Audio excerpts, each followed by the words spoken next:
Assalamu alaikum.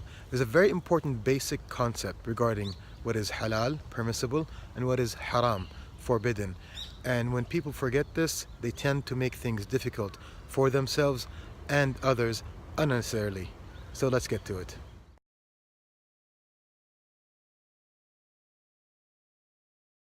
And the concept is simply as follows.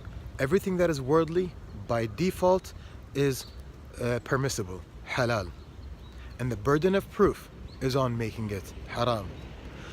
Unlike acts of worship, which is the opposite. In acts of worship, what happens is everything is by default forbidden. You cannot make up your own act of worship unless we have proof that this is indeed a way to worship. And these are the two sides of the coin. Worldly things are by default all halal, except unless we have proof that they are not. Unlike acts of worship, you cannot make up your own act of worship.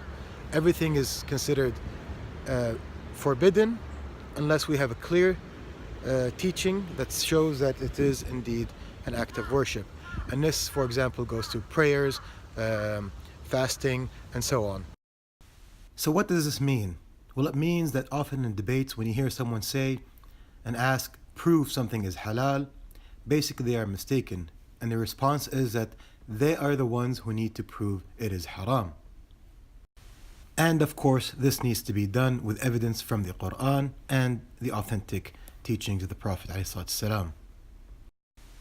And the other side, of course, would be that if you see anyone doing anything and claiming that it's an act of worship, then basically, unless it's found in the Quran or an authentic teaching of the Prophet, then this is haram, i.e. forbidden, and one should not do such things.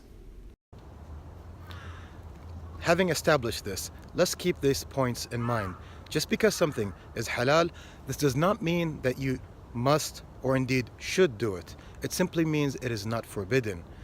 And it ranges between the highly recommended to the highly unrecommended. And the whole thing falls under your own informed discretion. And you also want to make sure that you distinguish between what is mandatory and what is highly recommended.